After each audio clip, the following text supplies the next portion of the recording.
पंजाब कांग्रेस में जारी खींचतान के बीच अब प्रदेश अध्यक्ष से इस्तीफा दे चुके नवजोत सिद्धू ने एक ट्वीट किया है।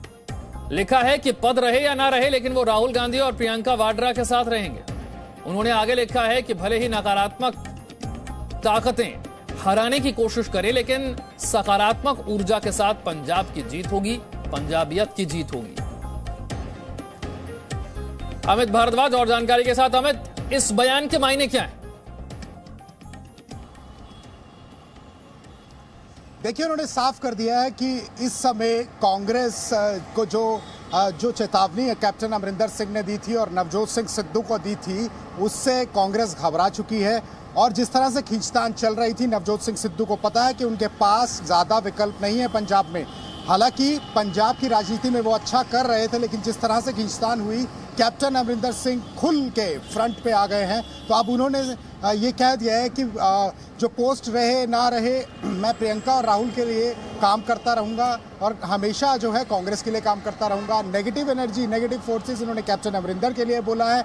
हालांकि उनको मालूम है कि कैप्टन अमरिंदर कितने बड़े नेता हैं, पंजाब में 52 साल से जो राजनीति कर रहे हैं, और जो रिजल्ट उन्होंने कांग्रेस को दिया था, उनको भी मालूम है कि उनके सामने ये बात हुई थी कि जब वो अरुण जेटली को ये बोले थे और चेतावनी दी थी कि आप आइए मेरे सामने, मैं आपको हराऊंगा, तो उसमें हुआ क्या था सबको मालूम है कि अरुण जेटली जो है हार गए थे। तो कैप्टन अमरिंदर सिंह फौजी की तरह खड़े और उन्होंने बोल दिया। इस समय जो कांग्रेस है वो बैकफुट पर है, इसीलिए हरीश रावत भी बोलते हैं कि आपको सोनिया के साथ खड़ा होना चाहिए। अब नवजोत सिंह सिद्धू ने जो ट्वीट किया है वो भी बैकफुट पे आ चुके हैं। देखिए, उनके पास कोई ज़्यादा विकल्प है नहीं, पंजाब में कांग्रेस की राजनीति कर सकते हैं वो, बस इसके अलावा कोई ज़्यादा विकल्प उनके पास बचे नहीं हैं। अब कांग्रेस घबरा चुकी है कैप्टन के बयान से, और कल जिस तरह से सूत्रों के हवाले से खबर आई कि कैप्टन अपनी एक पार्टी बनाई, कैप्टन का सिर्फ एक ही मकसद है कि वो बता दें कि लोगों के लिए उन्होंने काम किया है, और कांग्रेस ये समझ ले कि आप अगर अपने ही लोगों को छोड़ देंगे तो लोग भी आपको छोड़ देंगे।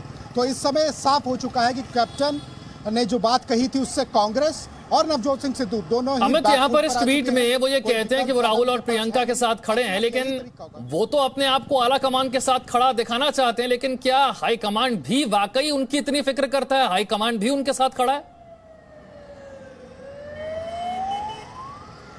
देखिए, अगर इतनी चीज़ें जो भी हुई हैं, जितना भी आला कमान, देखिए आप एक तरीके से पार्टी के दिग्गज नेता चलते बने आपके चलते हुए, आपने आप उस पूरे केस के सूत्रधार थे, तो वो आपके साथ खड़े थे, लेकिन उसके बाद आपने पार्टी को अधर में छोड़ दिया कि आपके जो है वो विधायक जो जिनको बनाया गया उनके ऊपर आपने सवाल खड़े किए कि कैबिनेट मिनिस्टर कैसे बन गया। आप अपनी आला कमान के ऊपर ही सवाल खड़े करने लगे। तो उसके बाद जब बैठकें हुई, जो चरणजीत सिंह चन्नी जिस तरह से काम कर रहे थे, उससे लग रहा है कि आप जो आला कमान है वो चरणजीत सिंह चन्नी के साथ है। सिद्धू को समझा दिया कि हमने आपके लिए जो करना था वो कर दिया, अब आप हमें रिजल्ट दिखाइए। और अब सिद्धू को भी लग रहा है कि जिस तरह से कैप्टन ने चेतावनी दी है, कैप्टन हटने वाले हैं नहीं। तो आला कमान सिर्फ ये चाहती है कि जो उन्होंने फैसला लिया है उस पर सिद्धू को भी मंजूरी होनी चाहिए। अब सिद्धू इस तरह से ये कह रहे हैं कि पद रहे ना रहे मैं उनके साथ हूं, तो इसका मतलब अभी भी जो खींचतान है वो अंदर की चल रही है। पंजाब में खींचतान चल रही है, जैसा कि अमित भारद्वाज बता रहे हैं। Presenting B news app available on Google Play and app store. Download it now.